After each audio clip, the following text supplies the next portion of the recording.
Hi, I'm Jeff Huey, here to show you how to do a genomic analysis of an agricultural pest in a strawberry field, right here next to the strawberry field, using a Oxford Nanopore genome sequencer. And I'm going to do this on aphids. And so aphids here, I might be able to make out a few of these on there. This tiny little oval, kind of white, kind of cream colored specimens there. That I found out here in the field. There's some there, and we're going to use those aphids, which suck the sap or the carbohydrates from the plant. They're also known vectors for viruses. So we're going to go ahead and get started with the first step here. We're going to do the DNA extraction. We've got a sterile mortar and pestle here, so you can watch along here for the DNA extraction. I'm going to use, if you look over here, I'm going to use the Qiagen DNeasy blood and tissue kit for this extraction. It's a simple column type extraction, pretty easy to use. So the first thing I need to do is tease these aphids off of here. Make sure I get them into the mortar here. Sometimes you can just wiggle them off of there and they fall right off.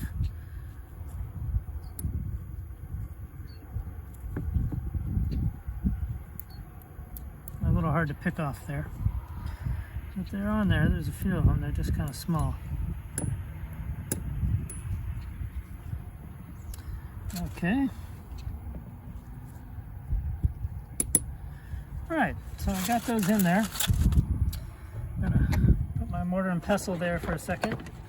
And I have a protocol or instructional guide here, which I'm going to follow.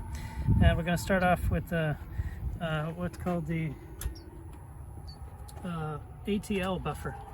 And I'm going to put in 180 microliters of this ATL buffer. I've got barrier tip pipette tips here. So you can see there's a white barrier there to prevent contamination. And I want 180 of this to go in. This is a buffer that's going to help to pop the cells of the aphid so that we can extract or isolate the DNA. So that goes in there. I've got a trash can over here to put the tips in. So there's 180 microliters of that. The other thing I need is in the car. So I'm going to come over the car here. This is on ice. And this is something called proteinase K. Proteinase K is in there. It's an enzyme. It's an enzyme. It's in there to digest the. Let me get the right tip here. It's in there to digest the proteins away. And it's the same idea, trying to release the DNA from the cells.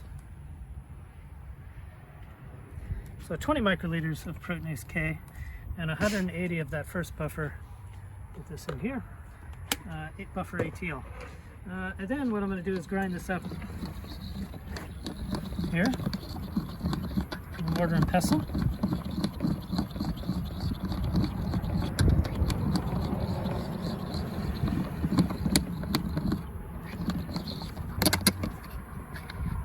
Go.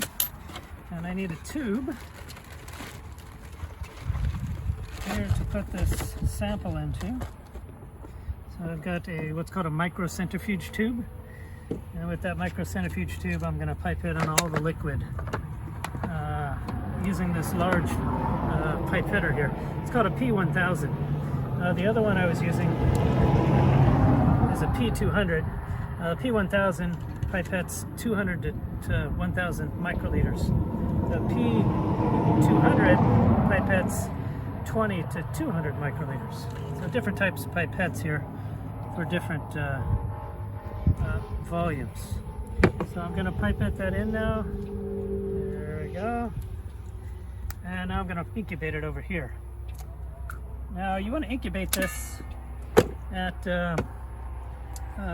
about 56 to 60 degrees, because that's the optimal temperature for proteinase K, the enzyme that digests the proteins. It's a little high right now, so I'm just going to put it in there for a moment, then take it out. and it's going to incubate in there for 10 minutes to an hour. And this incubation, this heat, is going to help to pop those cells that I just helped to mechanically pop right there in the mortar and pestle. Okay, so we'll do that. We're going to set that there for 10 minutes. Okay, so we've done the 10-minute incubation. We have my sort of fake block heater here. The sample's been in there, so that's helped to pop the cells. We need to get the DNA out from there so that we can do the next step. What's running this whole thing is a 65-pound battery over here. This is supposed to last 3.5 hours. And then I have a power inverter here, which runs off of that. So that's what's going to run the centrifuge, and is what's running the block heater that I have right here.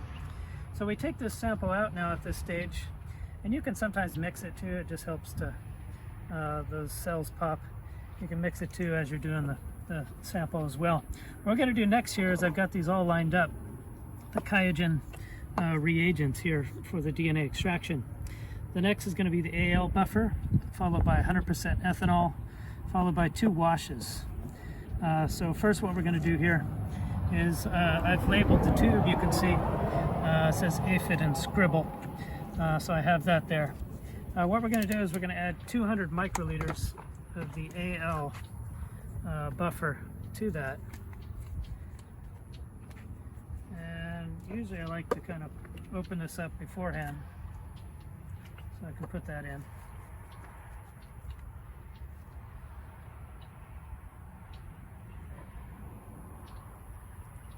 There we go. And I'm going to go ahead and put that away because I'm done with it. That way I know I don't need to use it again. And then we need to put in 200 microliters of the 100% ethanol.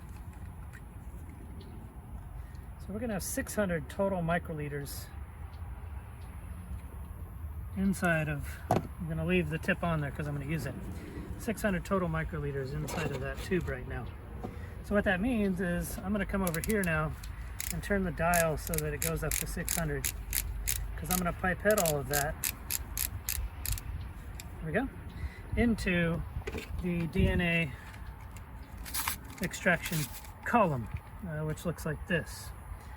So it's got a column that sits inside of a collection tube. And I'm going to open up the other one. I need to balance this centrifuge so it doesn't wobble off the table here. It might wobble off anyway. So I'm going to run one with water over here as well. And I'm just going to label mine with an A, knowing that that's the aphid, and the other one that's blank I know is the water. So what you do is you open these up. I'm going to go ahead and mix it. Sometimes you get some precipitate in there. You might be able to make out that there's some white precipitate stuff that comes out of solution. Some of that could be just salts. There's guanidine salts in here which help to bind the DNA to that column. It could be DNA in there too. So I'm going to go ahead and send this into the column and close that up.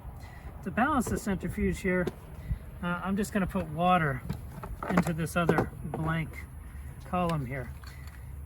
We're not doing really a true negative control because it's costly to run a negative control for genomic analysis. This Oxford Nanopore Sequencing, each flow cell costs $90. Then each field sequencing kit costs $100, $50 each for shipping. You can do the math. You don't want to do a negative control with that. That's probably too much money. Here's my centrifuge. I'm going to open that up. It's set to go at 8,000 RPM for 1 minute. And so we're going to spin the sample down through the column again. Maybe you can see that again. Right in there, there's a silica membrane. And that membrane is where the DNA is going to bind to. And it binds to that membrane, that silica membrane, in the presence of very high salt concentration, which is what we have. So this is going to spin for 1 minute at 8,000 RPM. And it's going to flow through there. Okay, so that was spun for a minute, and our DNA should have binded to the membrane there. This collection column with the filtrate, we're just going to go ahead and trash that. The DNA is bound to this column in here, so we're going to put it into a new collection tube. Here's my blank. I'm going to go ahead and put that into a new collection tube there.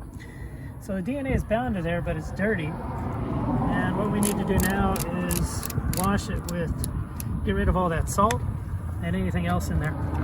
And wash it with wash number 1, AW number 1. And it's going to be 500 microliters. Go ahead and open these up.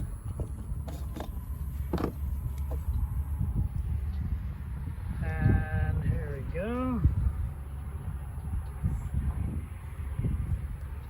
And I'm going to go ahead and use the same solution here. Put that in there. And those salts and any other inhibitory chemistry inside of these columns, we don't want that for the genome sequencing. So there it is, the 500 microliters of wash number 1. Same speed, 1 minute, 8,000 RPM. And there we go.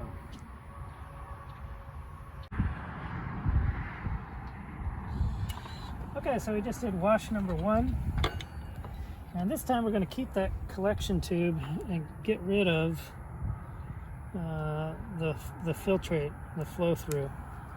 I'll put that back over here. Dumping it into there.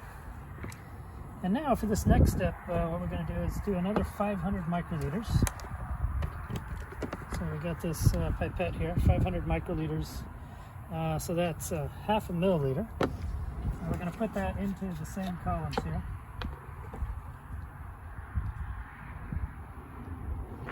Now try not to touch these. If you do, then you contaminate it. So I'm pipetting high above the rim of the column. Lose the tip. Close up your source, your wash buffer.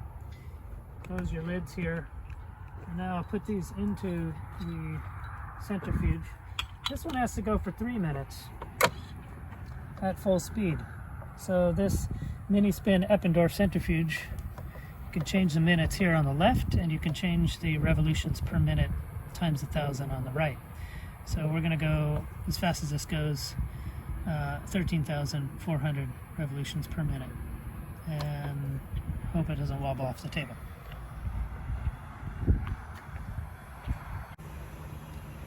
So while that was spinning, the 3 minutes is up here. I went ahead and labeled 2 regular microcentrifuge tubes, and these are used in the microcentrifuge, which is what this mini spin is. And I labeled these because now we're going to put those columns into here, and we've washed it twice, the DNA, but now we want to elute the DNA. When you elute the DNA, you put water back into the column. Trash that. Trash that. We're going to put water back onto the column, and DNA is soluble in water. So it's not soluble in ethanol, which is what we washed it with. So the DNA, even though we washed it and put a whole milliliter of wash through it, it's still bound to the membrane right now. So I need my P200, which is set at 100 microliters. And I'm going to go ahead and put in 100 microliters of the elution buffer. Now for this part, you want to kind of hold it up there, kind of watch what you're doing. And you want to try and pipette that directly onto that membrane way down in there. Here's the aphid. And then here's my water. Doesn't have anything. Just gonna rifle it in there. So we're not gonna use that. We're just needing it to balance this centrifuge here. Okay, so I close up the water buffer. Now what we're gonna do is we're gonna wait 7 minutes for that DNA to elute into that water right now. All right, so we've done our 7-minute incubation, and we're gonna now put these tubes with the columns back into the centrifuge like that. I didn't point this out earlier, but you can see here that these tubes are opposite of each other. We're doing that for a reason, so that the centrifuge stays balanced. So then you put the lid back on, and if you see down here, now we're just doing 1 minute and 8,000 RPM to get that through there. So here we go.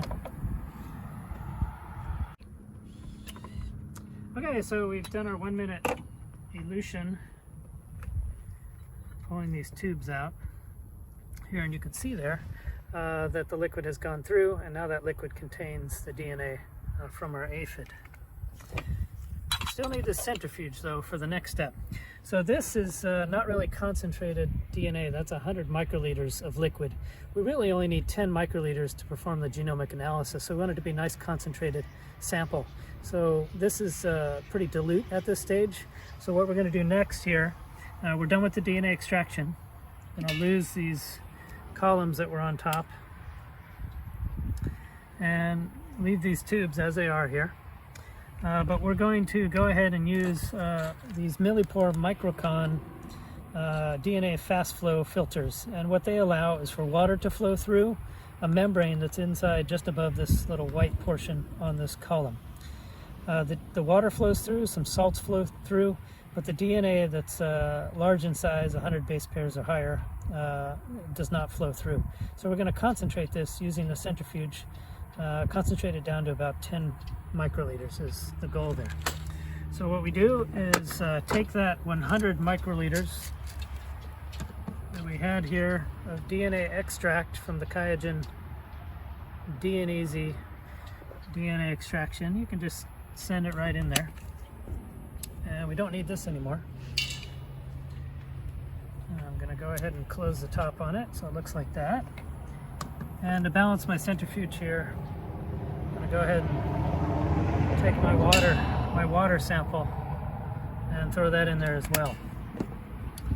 And so this is a different centrifugation speed. This needs to be 500 G, which on this centrifuge depends on the diameter of the rotor. This, it's 2.8 RPM. And so I'm going to go ahead and place these in here, opposite of each other, 2.8 RPM. And there is no set amount, but I've noticed that about 10 minutes it will concentrate this down to about 10 microliters. So we're going to go ahead and start this for about 10 minutes here.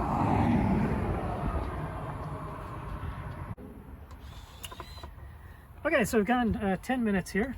We're going to pull these tubes out, and you can see that a pretty good amount of liquid has moved through that membrane. But if you peek inside of there, it's still a tiny bit damp. You can't see it, but it's still a tiny bit damp on top of that membrane. So I've labeled these while that was going. One is aphid, one is W for water. And always just double checking that. I'm going to put my aphid now. Here's the tricky part. I'm going to put this one in here upside down, because we want the liquid that was on that membrane to now flow in the bottom of the tube. The other one I'm going to do the same thing, upside down there. And so that liquid on the top of the membrane should contain concentrated aphid DNA. For this one, I'm going to speed it up, not 2.8 RPM, I'm just going to bring it up to 5,000 RPM, and just for 1 minute, and we're going to centrifuge that liquid down into the tube.